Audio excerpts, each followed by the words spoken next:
Hello, how are you? In this video, you will learn about how to use the conjunction neither nor for grade 9 English.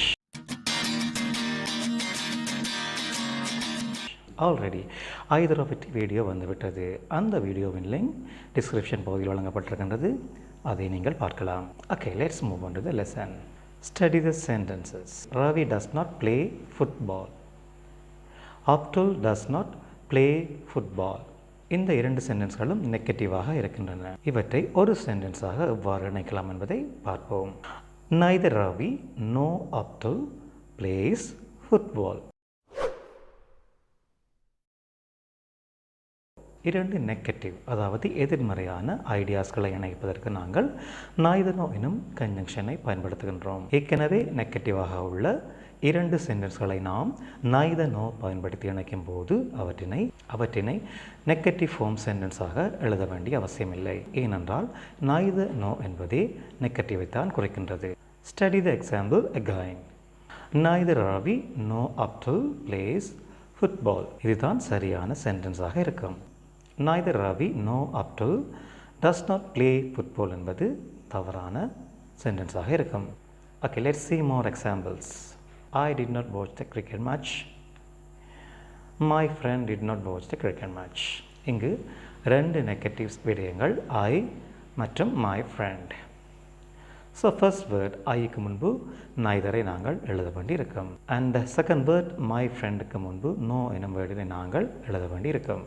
Okay, neither nor வந்திருப்பதனால் நாங்கள் did not watch என்ற வேர்டை பயன்படுத்த வேண்டிய அவசியமில்லை. did not watch-இனுடைய positive ஃபார்மை மாத்திரம் பயன்படுத்தினால் போதுமானதாக இருக்கும். ஸோ did not watch-இன் பாசிட்டிவ் வடிவம், அதாவது நேர்மறை வடிவம் watched. ஸோ நாங்கள் watched என்று சொன்னால் மாத்திரமே போதுமானதாக இருக்கும். Neither I nor my friend watched the cricket match. Second one, I will not call you. I will not visit you. இங்கு இரண்டு negative ideas, call you and visit you.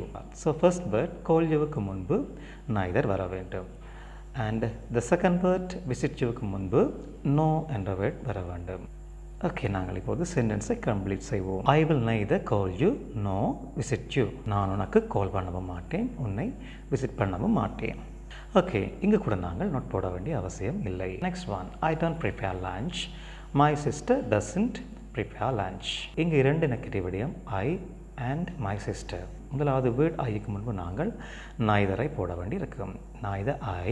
அதே போல் இரண்டாவது வேர்ட் my sister-க்கு முன்பு நாங்கள் no போட வேண்டி இருக்கும். neither I nor my sister.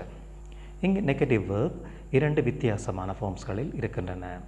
முதலாவது ஃபர்ஸ்ட் சென்டென்ஸில் don't prepare என்றும் இரண்டாவது சென்டென்ஸில் doesn't prepare என்றும் இருக்கின்றன.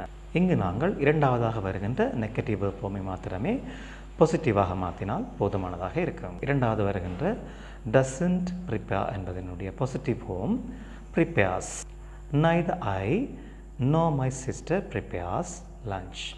நானும் எனது சிஸ்டரும் லஞ்சை தயாரிப்பதில்லை. ஓகே ஸ்டூடெண்ட்ஸ், இந்த வீடியோவில் neither nor எவ்வாறு பயன்படுத்தலாம் என்ற ஐடியா உங்களுக்கு கிடைத்திருக்கும் என்று நம்புகின்றேன். மீண்டும் அடுத்த வீடியோவில் either or-வும் neither nor-வும் எவ்வாறு கம்பேர் செய்து பயன்படுத்தலாம் என்பதை பார்ப்போம். See you soon. Take care.